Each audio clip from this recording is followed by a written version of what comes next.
Hello বন্ধুরা, এটা রবিবারের ভিডিও ছিল। রবিবারে বিরিয়ানি করেছিলাম, তা ভিডিও করা ছিল, তো ভিডিওটা সার্পে করে ছাড়া হয়নি। তো দেখতেই পাচ্ছ এখানে এটা ভাত চাপিয়ে দিয়েছি বিরিয়ানির জন্য। আর এখানে বেরেস্তাটা ভেজে নিয়েছি। বিরিয়ানি বেরেস্তা ভাজা হলে এখানে ম্যারিনেট করে মাংস ছিল সব কিছু দিয়ে মাখিয়ে রেখেছিলাম। আর এটা আলু ভেজে নেব। আলু ভাজা হয়ে গেলে তখন মাংসটাকে চিকেনটাকে দিয়ে দেবো। চিকেনটা দেওয়ার পরে নেড়ে চেড়ে তো বুঝতেই পারছো, একটু জল দিয়ে দেবো। আমি যেটুকুন দিই সেইটুকুন। আর ক্যামেরা ধরার লোক ছিল না, তাই জন্য আমি ভিডিও ভালোভাবে করতে পারিনি।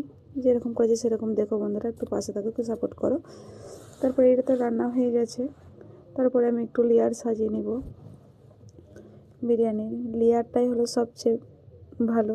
লেয়ার যেমন ভালো দিতে পারবে সেরকম বিরিয়ানির স্বাদ হয়। কিন্তু সবাই তো আমার যারা যারা আমার হাতে বিরিয়ানি খেয়েছে তারা তো সবাই বলে যে আমার হাতে বলে বিরিয়ানিটা বলে খুব সুন্দর হয়, আর যে খাইস তারাই নাম করে। অবশ্যই বিরিয়ানি করলে আমার ছেলে লেগে একটু বেশি করে তো রাখতে হবে, যেহেতু ও 2-3 বার ঘুরে ঘুরে খাবে। ওর বিরিয়ানিটা খুব ফেভারিট। আমি এখানে লেয়ারের জন্য সব কিছু যা যা লাগে মশলাপাতি দিয়ে তোমার ভাত কটা দিয়ে দিচ্ছি, যেহেতু 3 থাক লেয়ার বসবে এখানে। আর এখানে জানো না বন্ধুরা, 3 কেজি পোলট্রি ছিল, 3 কেজি বিরিয়ানি চাল ছিল, আর আলু তো মেপে দিইনি। তো সব কিছু দিয়ে আমি আবার ভাত দিয়ে আবার লেয়ার একটা সাজিয়ে নিয়েছি। দেওয়ার পরে এই লেয়ারটা সাজা হলে এরপরে তখন আবার ভাত দিয়ে দেবো।